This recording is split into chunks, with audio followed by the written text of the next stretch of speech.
Welcome to the Functional Medicine Radio Show with your host, Dr. Carri Drzyzga, known internationally as the Functional Medicine Doc. Dr. Carri is committed to helping patients find the root cause of their health problems and fixing the cause with natural treatments so they can feel normal again. Dr. Carri is the founder of Functional Medicine Ontario and is the author of the hit book, Reclaim Your Energy and Feel Normal Again. Please welcome your host, Dr. Carri Drzyzga. Hello, everybody, and welcome to the Functional Medicine Radio Show, the only internet radio show dedicated to giving you real solutions to improve your health. Not only are they real solutions, but they're natural solutions as well, because as you know, the one and only true wealth you have is your health. I'm your host, Dr. Carri Drzyzga, the Functional Medicine Doc, and I'm committed to helping you find the root cause of your health problem, fix the cause with natural treatments, so you can feel normal again and live your life to the fullest. Just a quick bit of housekeeping before I introduce today's special guest. I'm happy to announce that I'm working on my third book now. The title is Reclaim Your Digestive Health and Feel Normal Again, Fixing the Root Cause of Your GI Distress with Natural Treatments. This book should be ready mid-2016, so keep an eye out for it. That's it for our housekeeping, so let's get started. I'm so very excited about this week's show because my special guest is Sarah Ballantyne. Let me tell you a little bit about her. Sarah is the creator of thepaleomom.com.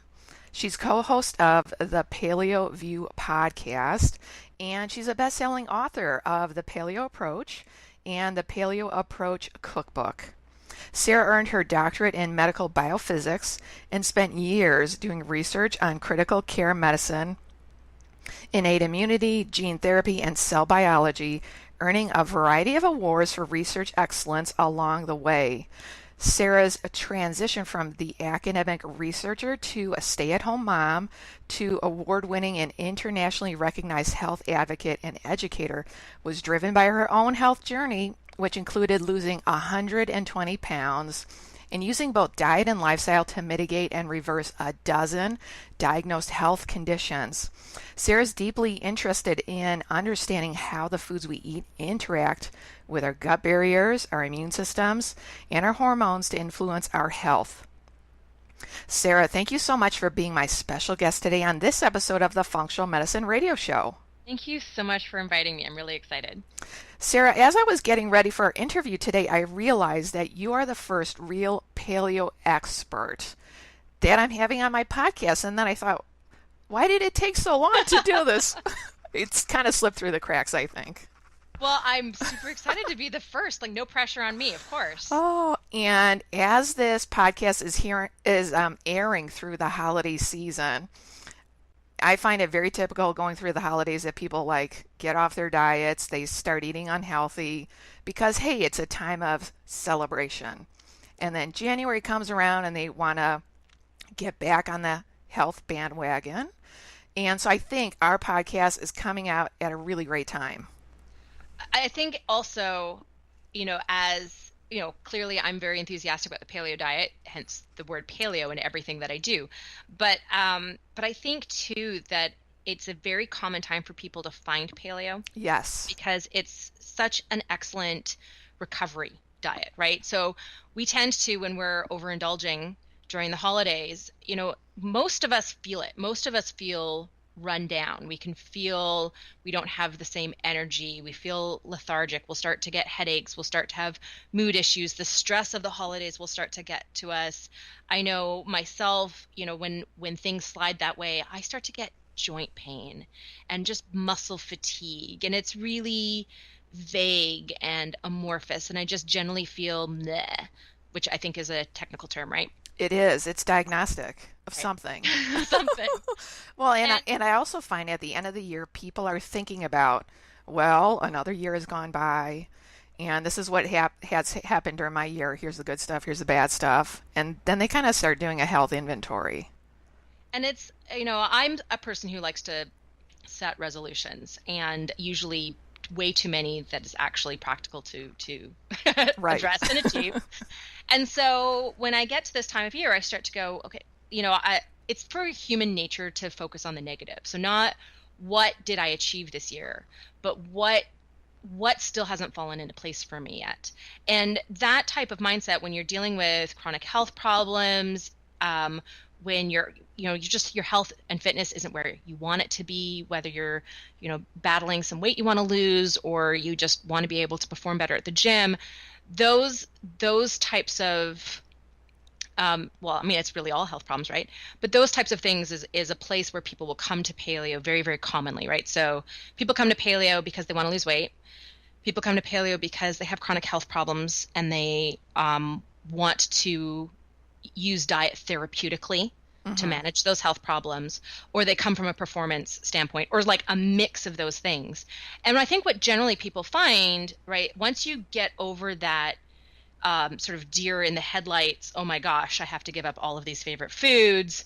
What am I going to eat? This sounds crazy, and then when you first start and you have to troubleshoot in your own life what you're going to eat for what meal, where you're going to shop now, how are you actually going to cook these foods? But people generally find that once they get through that initial transition and realize, oh, it's actually not that hard. Actually, a lot of the meals I used to eat, I can still eat, and I'm just not going to have pasta night anymore. And then start to feel good and have improved energy and improved moods. And typically, people who are overweight lose weight very easily. Typically, people who are underweight will gain weight very easily. Like, all of a sudden, it's not a weight loss diet, it's a weight normalization diet, right? So all of a sudden, hormones are being regulated, hunger is being regulated, sleep is improved. All of these things tend to just come together, and it usually most people will find in the 3 to 4 week range. So that's right around the time that many people are losing their momentum on a New Year's resolution. But when you start to feel good, suddenly it doesn't require effort anymore. And I think that's one of the hardest things, I think, for people in general, is that the recommendations that we've been given over the last few decades of what we should be doing, when we work really hard to do those things, we don't feel better. So we're working really hard to eat this low-fat, whole-grain diet, and we don't really notice weight coming off. We don't notice any changes to our energy, and so we tend to lose that momentum. If it's constantly hard work to make those choices and we're not getting any benefit out of it, what's the motivation to keep going? Whereas paleo, I think, is really very different from that, because the vast majority of people will feel better over a very short time scale. And I think that's why we've seen this movement grow so dramatically over the last decade, is because it's one of those things that people try. And sometimes it's a 30-day challenge, or it's, I want to lose this weight before I get into my wedding dress, or these sort of short-term goals. But people become so like, oh my gosh, I didn't realize I could feel this good. I didn't realize how I felt before was abnormal. And then you end up with people who are committed to it as a lifestyle for the rest of their lives. And then you get to experiment and figure out where your wiggle room is. So it's different from other diets in the sense that it's not this really firm set of rules. It's more like a template. So you've got a starting place, and then you've got all of the places where you can tinker and really make it optimal for you. And that means both what your body responds to the best and makes you feel the best, but also what fits into your life the best. So if you've got challenges, like you've got a couple nights a week where you go straight from work to the kids' soccer games and then you're home really late, you got those challenges, you need to figure out how paleo fits in with that life. And there's, so many solutions that people generally find. It's a pretty, once you get over that initial sort of learning curve, it's actually a very easy lifestyle to maintain. So Sarah, in my first book, Reclaim Your Energy and Feel Normal Again, I talk about the importance of food as medicine, and I talk specifically about the paleo diet. So for our listeners out there, I bet a lot of them have heard about the paleo diet, but if you can just kind of go through the basics of what does the paleo diet include? So it's a very nutrient-focused whole foods diet. And the focus is on eating a variety of really high quality meat, seafood, vegetables of all kinds, tons and tons of vegetables, fruit, eggs, nuts, and seeds. And within that, right, you can prepare those foods in many different ways. Most herbs and seasonings are absolutely, included. And so you can have very ethnic flavored dishes, but it really is a diet that hones in on the foods in our food supply that have the most to offer us nutritionally, and that are the most anti-inflammatory, right? When you start talking about things like seafood, you're talking about really healthy fats that reduce risk of cardiovascular disease, that help with brain function, that reduce risk of developing dementia later in life, that help with joints and can reduce, pain from things like rheumatoid arthritis. You're talking about tons of vegetables. So you've got all of the bone health minerals in vegetables, right? The strongest dietary factor that correlates with reduced risk of osteoporosis or hip fracture is actually large vegetable consumption. It has nothing to do with dairy. So you've got all these bone health minerals, immune health minerals, you've got all these anti-cancer compounds, you have all of this great fiber that supports gut health. And so it's this diet that really hones in on, really the best things that we can put on our bodies, and we cut out everything that is inflammatory, everything that negatively impacts the health of the gut, everything that disrupts hormones, everything that's an empty calorie, right? All of that stuff is cut out. And it surprises people sometimes when you hear this list, and a lot of people will start the paleo diet with this no list. And I really dislike doing that because it starts it on this very negative note. Here's all of the foods you will be deprived of for the rest of your life, right? Like that's not a way to approach any kind of change. But it surprises people to learn, for example, that grains are not actually nutrient-dense foods. They have very, very little going for them in terms of essential vitamins, minerals. Even the fiber content is no different from vegetables, right? We always get told we have to have our healthy whole grains for fiber.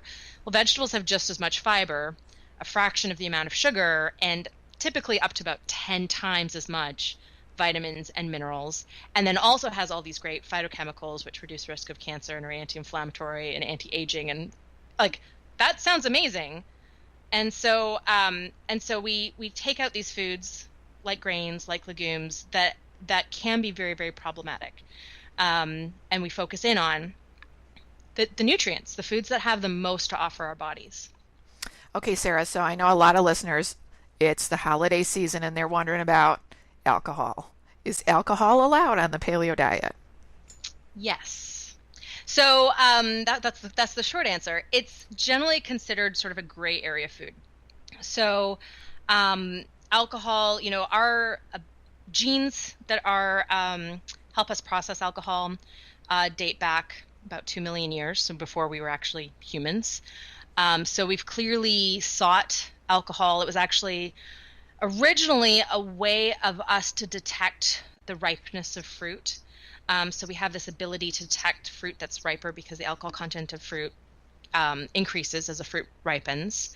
And when you look at animals in the wild, there are animals that get stinking drunk off of fermented fruit that's fallen off of trees. So that's clearly something that humans probably enjoyed for the last few 100,000 years. When you look at it mechanistically, and my approach is always, the contemporary cellular biology, molecular biology, physiology, how are the compounds in that food actually interacting with the human body to either promote health or undermine it? So when you look at it functionally, alcohol, wine, for example, has great polyphenol content, which is a really powerful antioxidant. It's got some good stuff to offer us. Alcohol itself can promote the growth of undesirable bacteria in our digestive tracts. So that is something to be concerned of, and especially for people who, have gastrointestinal symptoms. Probably drinking alcohol is not doing them any favors, right? It can promote the growth of things like E. coli. And so it kind of hits this okay, so it's got some effects that are not so good, some effects that are good. And studies are really mixed about alcohol consumption and risk of disease. So there's certain chronic illnesses that regular, alcohol consumption, and sometimes it's not even just wine. We always think of red wine as being studied in these studies, but alcohol consumption, period, can reduce risk of dementia or Alzheimer's, for example. But at the same time, there's other health conditions that regular alcohol can increase the risk of. So, for example, regular alcohol can increase risk of inflammatory bowel diseases. So it's one of those, it's got some good, it's got some bad. Why don't we treat it as an occasional treat? And why don't we really monitor how our bodies actually respond to it? So I would put it on, certainly gluten-free, grain-free alcohols, so something like wine or like apple cider. I would put that on a yes list, but a moderation yes list. So definitely not something to have 6 of every day when you get home from work. Okay, so you told us a little bit about the alcohol gene. Can you tell us a little bit more about the history and the science behind the paleo diet? Because I think a lot of people wonder, is this just a fad? Yeah, so it gets labeled as a fad diet very often, which for those of us in the paleo community, that raises our hackles typically. Yes. Right? Nobody who's really dedicated to something wants to be told that it's just a fad. Right? You're like, well, I just committed my entire life to this. So if you tell me it's a fad, that means it's all going to, crumble in a couple of years.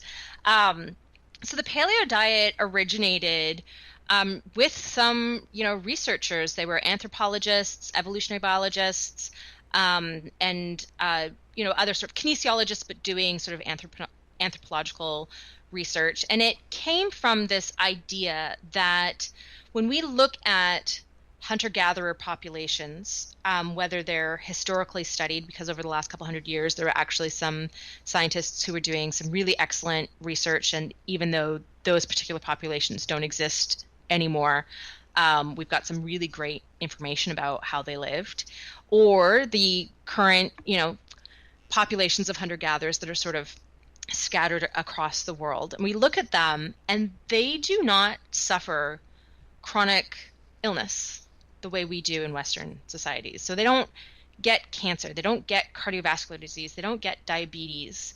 And these things that have grown epidemic proportions in our society. And when you take a step even farther back and you look at the paleoanthropological record and you look at what Paleolithic man was eating, and we can tell a lot about what they were eating based on carbon isotope studies, based on analysis of tools. And so, we certainly can't say for 100% certain they were eating this and not eating this. We do have a fairly good idea of what they were eating. And when we look at their records, they had great teeth. They were taller than us. Their bones looked amazing. There's no indication of these chronic illnesses that are so rampant today. And so we go, hey, these people actually had great health. They didn't have emergency medicine. So if they got mauled by a lion, and then they didn't get to go to an emergency room. If there was an epidemic infection that went through a village or a tribe, there was no way to treat that.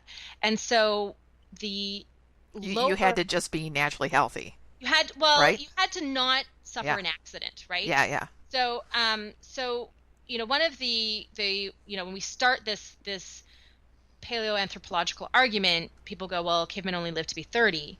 Well, no, there was actually a huge range in age. The average of 30 takes into account infant mortality, which was extremely high because it was a dangerous time to be a baby. And those that lived to be 80, because they did, had fantastic health. And so we look at these populations, right? The hunter-gatherers that are alive today, what we can infer from Paleolithic man, and we go, they were really healthy. They didn't have any of these problems. They must have been doing something right. And hey, look, they were eating pretty differently than how we eat. Maybe that's it. And so that was the idea that really started the paleo diet, was this idea that what these peoples are eating is the reason for their good health. And that idea has expanded to also looking at a variety of lifestyle factors. So it's not just what they're eating, but it's how they're living. So they go to bed shortly after the sun goes down. They get up shortly before the sun comes up. They walk a fair bit They do sit a lot, but it's not as long periods of time, and it's usually on the ground. So it's a very different sort of body position, and it's not, it's broken up with more breaks during the day than how, an office worker, for example, has their day. No chronic stress, right? There's no traffic, there's no deadlines, there's no alarm clocks, there's no 3 cups of coffee in the morning. So these things that are stressors in our lives. And so the paleo diet has started to pull in from a lot of those concepts. But what's happened, this was sort of the original rationale for, so the original form of this diet. The diet itself has evolved over the last sort of 12 years to incorporate more data from contemporary science and also more perspectives from traditional diets, which is a little bit different. And so what the paleo diet is now is fairly different from what it was. I think it was 2001 that Lauren Cordain's first book came out, and it was initially popularized. And so now what's really propelling this movement forward is not let's put on some loincloths and get a spear and go out into the backwoods and see if we can get dinner. What's propelling this movement forward now is those of us who've come into the community who really want to understand the mechanisms. So for me, I see this idea from looking at the paleoanthropological records as being the hypothesis. I don't see that as being the proof. It's hey, they were healthy, maybe it was their diet. Let's test that. And it turns out that there's actually thousands of scientific studies that take a little piece of that question and evaluate it. So we can actually look at what wheat germ agglutinin does to the gut immune system. And we can start to piece together this much more detailed story of how compounds in foods interact with the human body, how certain compounds can be inflammatory, what happens to our hormones with others, what happens to our gut health, what happens to our gut microbiome, what happens to our hormone health, our neural health. And we can start to it's almost like coming at paleo from the other side, right? And what happens is when you evaluate foods based on putting them on the scale, right? The nutrients they contain, we want foods that have tons of nutrients to actually support all of the functions of our bodies. And then you want foods that don't have things that are inflammatory, things that are going to negatively impact our health. And you put every food on a scale, and at some point you have to draw the cutoff. I'm going to tolerate this much. That's not going to help me. I want all of the stuff that is going to help me. And when you use that metric to evaluate foods, you come to the same general guidelines. And so you can explain why the paleo diet was, and still is, so successful in avoiding chronic health problems based on some really core concepts that come out of contemporary science. So it really boils down to hormone health, gut health, immune system health, cardiovascular health. And we look at these foods and we can really understand what foods that are included on the paleo diet, why those are benefiting our health, and why foods that are excluded, why those were undermining our health before. And we're starting to see more clinical trials that are pitting paleo against other dietary strategies and showing that, for example, paleo beats out the Mediterranean diet for diabetes and cardiovascular disease risk factors. And so now we're starting to see these studies that are really validating the scientific foundation that the paleo movement is propelling its momentum forward with. So Sarah, thank you so much for explaining that science, because now I think our listeners have a really good understanding that the paleo diet is not just a fad, that there really is a lot of science behind it. And so let's switch gears now and talk about a successful case. So let's talk about how one person implemented the paleo diet into their life, the problems that they had with their health before, and then what happened to their health as they shifted through and went through the paleo diet and implemented that into their lifestyle. So I don't see clients. So the best case that I can give you is actually my own experience. Well, that's perfect. So I had actually, as you mentioned in the intro, I had a dozen different diagnosed health conditions. And after my after my first daughter was born, I was morbidly obese. I was close to 300 pounds. And I had prediabetes, and I got scared. My PhD research had been in a vascular surgery research laboratory, so I knew intimately what the complications of diabetes were. And I didn't want to ever have a leg amputated. That was my main motivation. And so I really, motivated to, be a better role model for my kid, be healthy for my kid, and not continue down this road that I was heading down with rapid speed. And so I did a low carbohydrate diet, and I lost 100 pounds. And then I had my second pregnancy. I had a much healthier second pregnancy. So with losing that weight, I was able to normalize my blood pressure and reverse my prediabetes. And I had a much healthier second pregnancy. I lost the weight again, sort of with a low carbohydrate approach after my second pregnancy. And then I got stuck. And one of the things that happened was I still had weight to lose, but I wasn't losing it. And every other metric of my health was getting worse. So I had lost all this weight, and I had 3 different skin conditions. So I had eczema, an autoimmune condition called lichen planus, and an autoimmune condition called psoriasis. And they were all getting worse. I was having horrible migraines. I was having anxiety attacks and mild depression. I had severe acid reflux, irritable bowel syndrome. I was having terrible acne. I had horrible low energy. I was achy all the time. My moods were terrible. I had asthma. I had a bunch of allergies, and all of these other things were continuing to fall apart. And I had this moment where I suddenly thought, hey, maybe being thin and being healthy are not the same thing. And maybe I need to figure out how to be healthy. And so I started doing research on the internet, and really looking at food sensitivities, and not wanting to go out and get tested, just wanting to know what the common culprits are and maybe do an elimination diet. And so it was that research that brought me to paleo, and I'd heard about it vaguely before, but I didn't really know what it entailed. I started reading about it, and my first response was probably a very common first response of, that sounds crazy and really hard. And what am I going to eat? I don't want to do that. But because I hit on some of the more scientific websites, and the evolutionary biology argument really resonated with me at the time because of my own scientific background. And I ended up reading everything I could about the diet for 3 months before I was really talked into it based on the research that I had done. And so I decided I would start it. And I did on August 31st, 2011, cold turkey. I was back from vacation, and this is the day I started the paleo diet. And within 2 weeks, I was able to go off all 6 prescription medications that I had been on. One of them I'd been on for 12 years.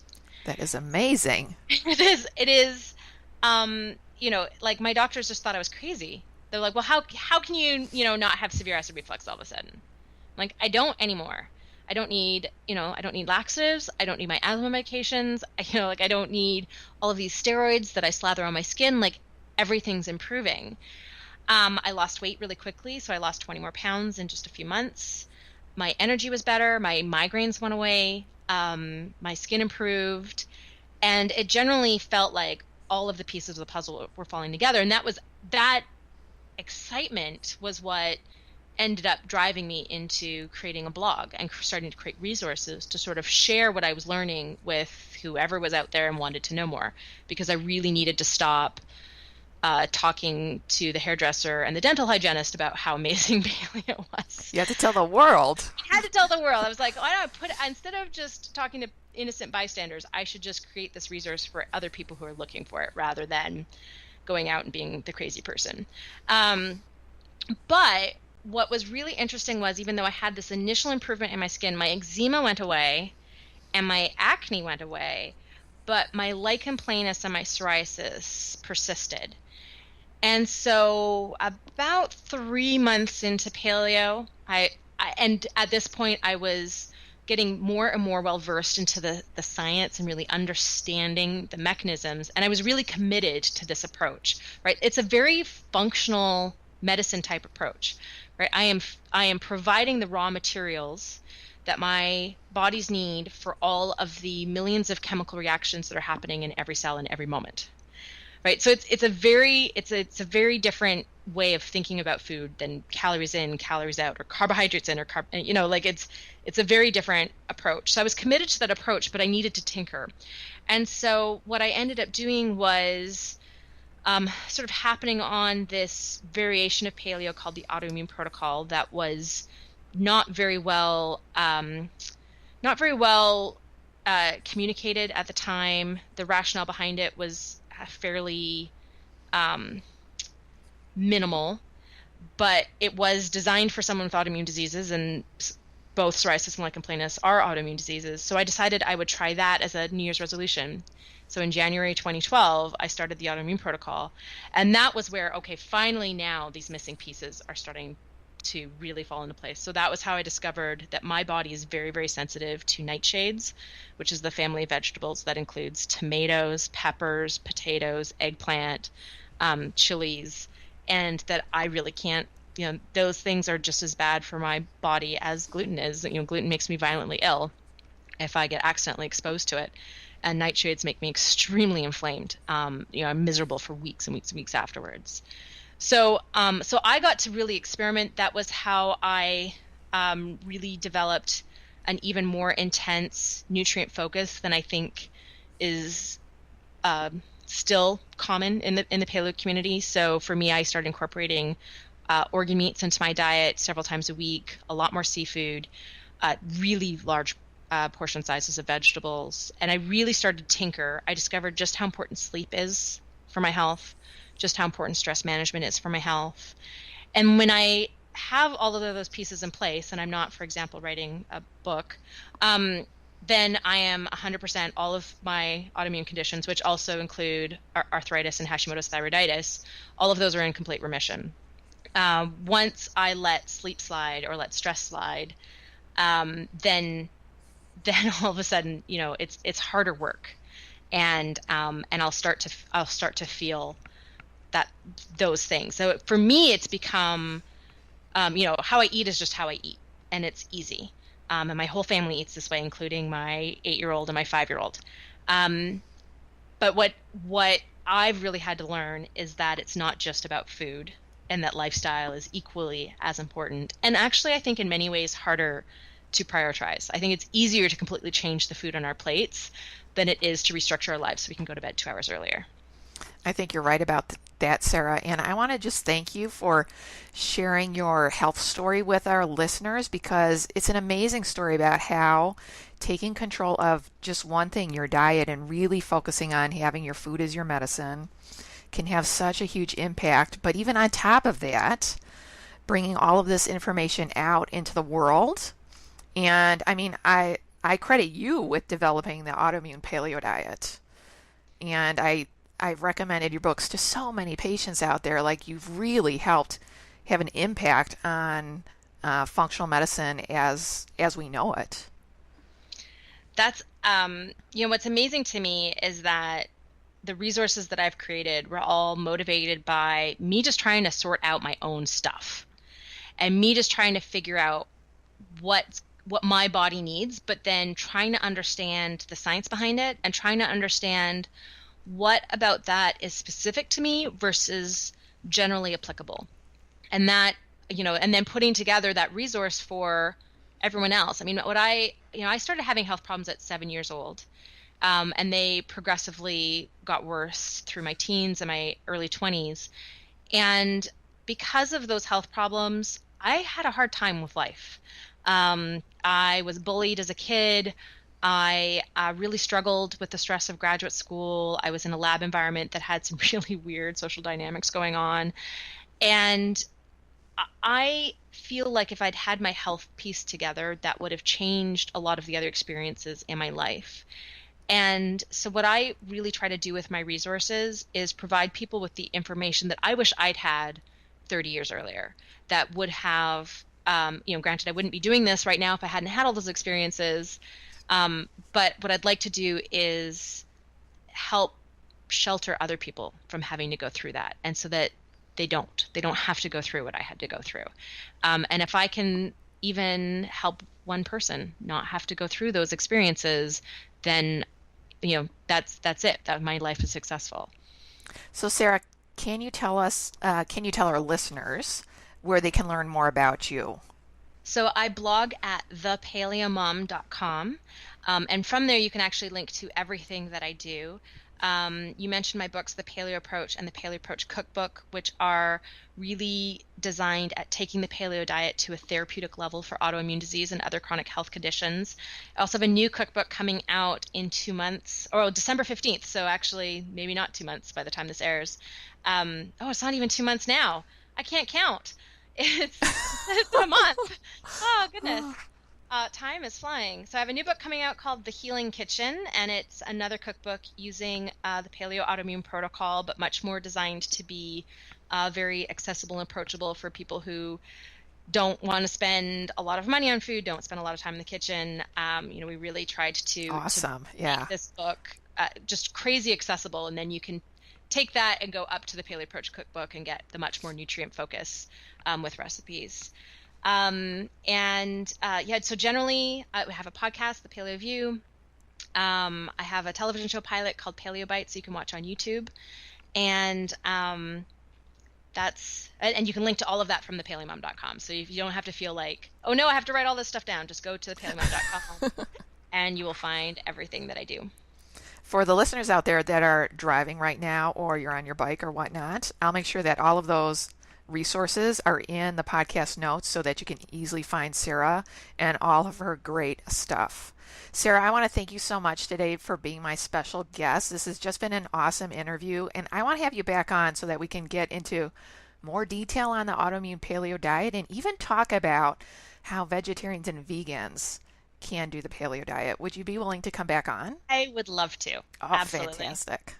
All right, that wraps up this very special episode of the Functional Medicine Radio Show with Sarah Ballantyne. And I want to thank you, our listeners, for tuning in today. And I'd like to invite you back next week for another episode of the Functional Medicine Radio Show. As always, I'm your host, Dr. Carri Drzyzga, the Functional Medicine Doc. Have a great week, everyone. You've been listening to the Functional Medicine Radio Show with your host, Dr. Carri Drzyzga, known internationally as the Functional Medicine Doc. Dr. Carri is committed to helping patients find the root cause of their health problems and fixing the cause with natural treatments so they can feel normal again. Dr. Carri is the founder of Functional Medicine Ontario and is the author of the hit book, Reclaim Your Energy and Feel Normal Again. Please tell your friends about the Functional Medicine Radio Show, and we'll see you next week with more from Dr. Carri.